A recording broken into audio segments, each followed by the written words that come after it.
Hello, and welcome to my first CreepyDrawsta. If all went well, this should be coming out on Friday, October 3rd, 2025. I was heavily inspired by Lavender Town to make this video, so inspired by her iconic creepypasta opening, I trust all who are looking for a scare to find refuge as I present to you my reading and illustrating of The Strangest Security Tapes I've Ever Seen by Powerhawk Mash. I hope you guys enjoy.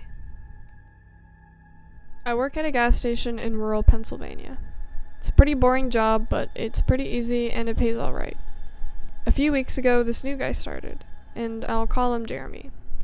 Jeremy is weird. He's about 25 or 26 or something, and he hardly speaks, but he's got the creepiest laugh I've ever heard. My boss and I have both noticed this, but it's never been a problem, so there's not much we can do about it. Customers have never complained about him, and he's always done his job fairly well. Up until a few weeks ago, anyway. That's when things started going missing. Employee theft can be a problem at any business that sells consumer goods, and there's only one person working at a time at the gas station since it's a pretty small place. About 2 weeks ago, my boss started noticing that we were short on motor oil. At first, it was a few containers at a time, then entire shelves and boxes from the back room. Pretty soon, entire shipments would be gone the day after we got them, and it would always be right after Jeremy's shifts. My boss has checked the security tapes from every single angle and every single night he worked, but he could never catch him in the act. Jeremy would lock up at closing, and then the motor oil would just be gone the next day. My boss usually takes the tapes home with him to try and catch Jeremy, but his daughter had a softball game that night, so he asked me to watch the tapes for him. He offered to pay me overtime under the table, so obviously I took the offer. There are 3 cameras, so he gave me 3 different tapes to check. I figured it would be a long night, but I'm trying to save up for a vacation, so I really need the money.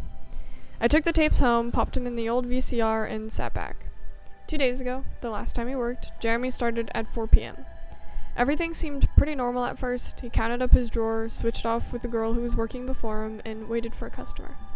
The first person who came in was Mrs. Templeton. The timestamp on the video read 4:03. A regular. She picked up her cigarettes, a newspaper, and paid with a 20. Nothing unusual there.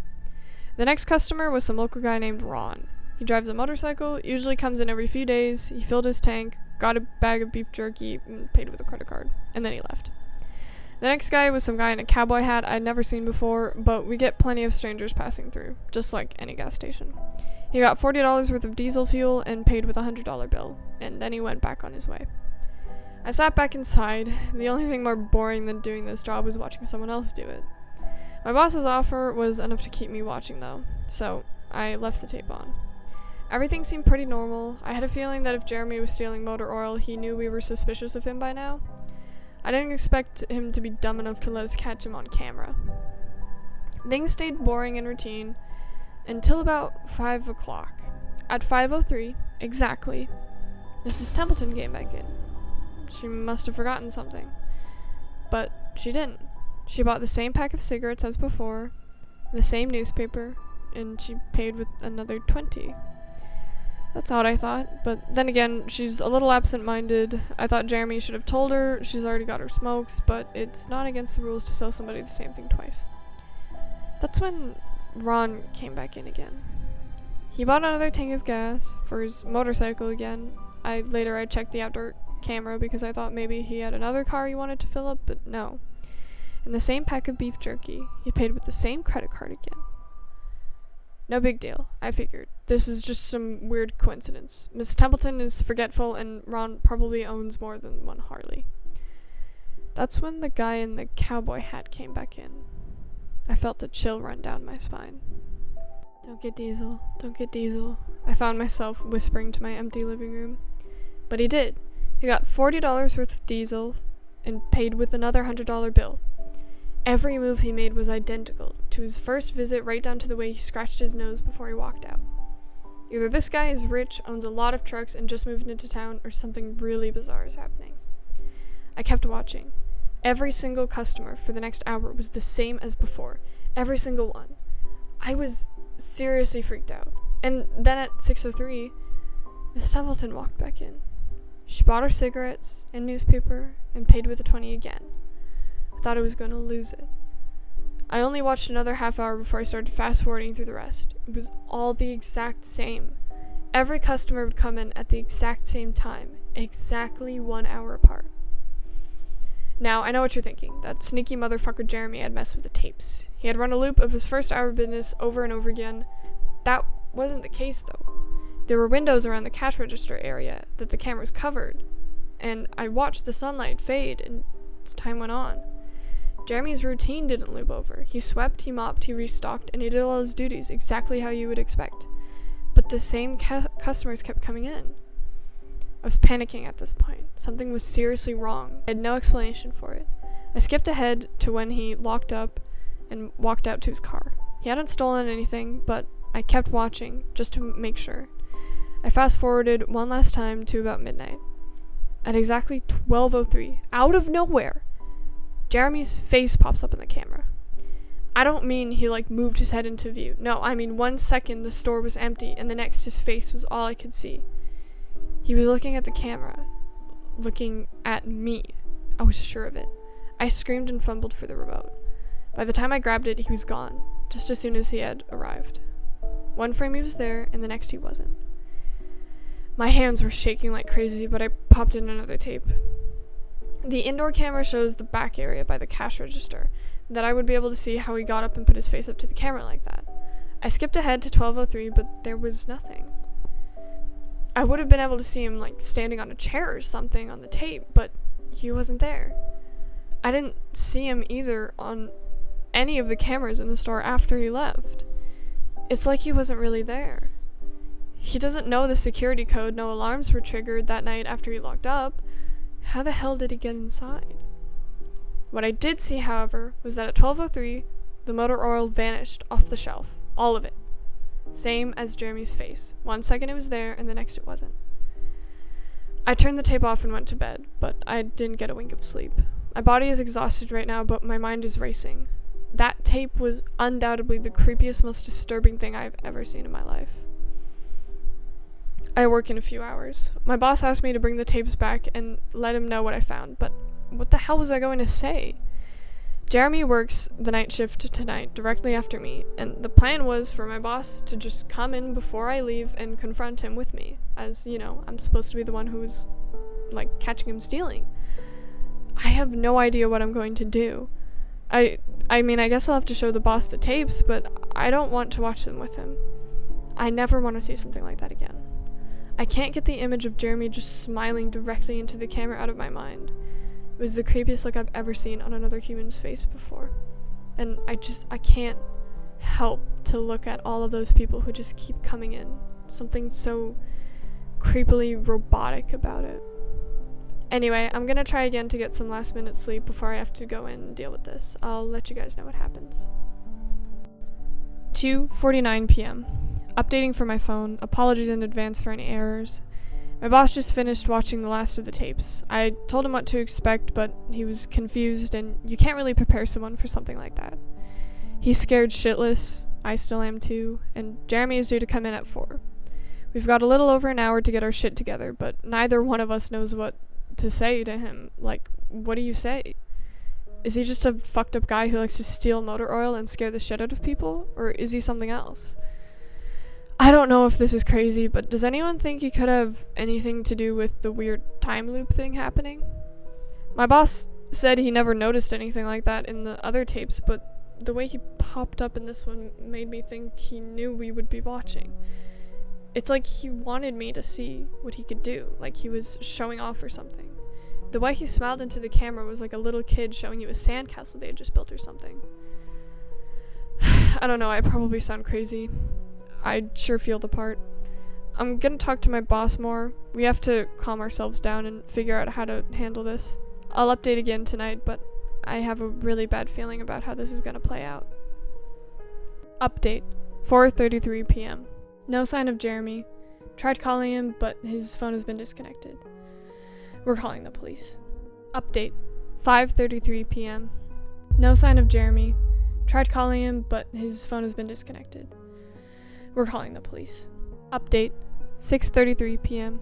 No sign of Jeremy. Tried calling him, but his phone has been disconnected. We're calling the police. Update. 7:33 p.m. No sign of Jeremy. Tried calling him, but his phone has been disconnected. We're calling the police. Update. 8:33 p.m. No sign of Jeremy. Tried calling him, but his phone has been disconnected. We're calling the police. Update. 10:58 p.m. Holy shit, holy shit, holy shit. I just got home and saw my previous updates. Things make way less sense now than ever. Here's what I can tell you. I went to work, Jeremy never showed up, my boss and I decided to call the police. As you are well aware, when I picked up the phone to call, though, the sun went out. I shit you not, that's exactly what I thought happened. Apparently I blacked out for exactly 5 hours because when I looked back at the clock, it was 9:33. Exactly. I think I got stuck in Jeremy's time loop and then I snapped out of it at the exact point I blacked out. If that makes sense. But that's when things got really weird.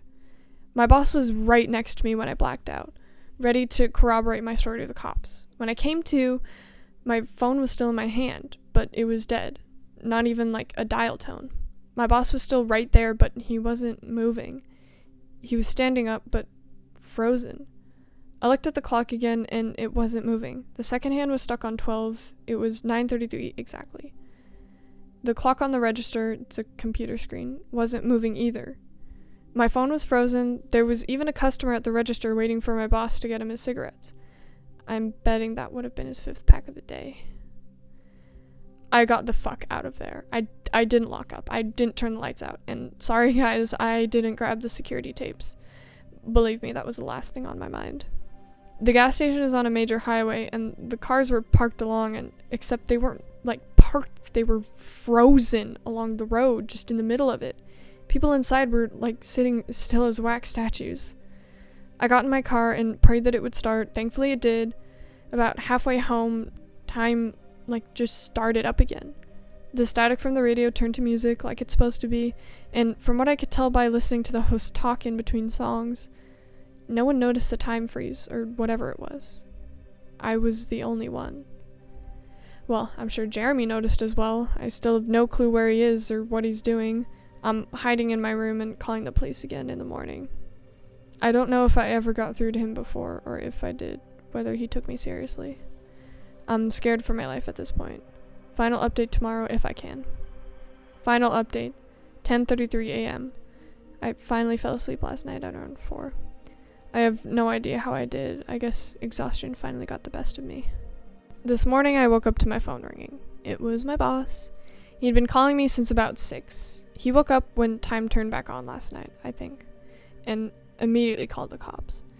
They came by to see what was wrong, and he told them everything. The police around here are all small-time guys. They were more concerned about the missing motor oil than anything. But my boss figured he would take it as long as he had their attention. They decided to go looking for Jeremy. We keep all our employee applications on file, and since Jeremy has just started working here, it was pretty easy to find his. They checked the address on it and headed over to his house, and you're not really going to believe what they found. The address Jeremy listed on his application was an empty lot, or at least, now it is. There used to be a house there, but it burned down in 1993. Being a small town, almost everyone here remembers that fire, and a family of 4 used to live there back when. Rumor has it they had an estranged son who they never really talked about, but I can't say for sure if that's true. What I can say is true is that after an insurance investigation, the fire was ruled an arson. The entire house was soaked in oil and torched with a Molotov cocktail. The entire family was sleeping when it happened. None of them survived. They never caught the guy who did it. Rumor has it, when they tried to contact the estranged son, no one could find him. Anyway, my boss called me and told me this, and I freaked out. When he asked me to come to the gas station, I was like, what? Are you crazy? But he assured me that the cops were there with him. Then he dropped the bomb that the FBI were also in town and they were going to talk to me one way or another, so might as well come in. It was about 7:15 and I wanted to go back to bed, but I figured I wouldn't be able to sleep much anyway, so I went down. 4-men in suits greeted me and told me to have a seat. We went over everything 2 or 3 times until they got all the details down. I told them about Jeremy, the security tapes, last night at work, everything. Finally, after I finished, one of the agents just like creepily said, "Oh Christ, we've got another one on our hands," and then they made me sign a bunch of papers saying I wouldn't tell anyone what happened, so I can't say much more. I might be breaking the law just by posting this. Okay, so now I'm home. I'm not sure what to do with myself. That agent's words when they told me the story are going to haunt me for the rest of my life. Anyway, I've got to go. I have some errands to run today, and then I have to go to work and pick up some tapes. A few weeks ago, this new guy started, and I'll call him Jeremy. Jeremy is weird. He's about 25 or 26 or something, and he hardly speaks, but he's got the creepiest laugh I've ever heard. Thank you all so much for watching. I hope you enjoyed this video. Sorry about the footage. My 5-year-old iPad isn't what it used to be, but I hope you still enjoyed it. Anyway, I was heavily inspired by Lavender Town to make this video, so inspired by her iconic CreepyDrawsta opening, I trust all who are looking for a scare to find refuge as I present to you my reading and illustrating of The Strangest Security Tapes I Have Ever Seen by Powerhawk Mash. I hope you guys enjoy.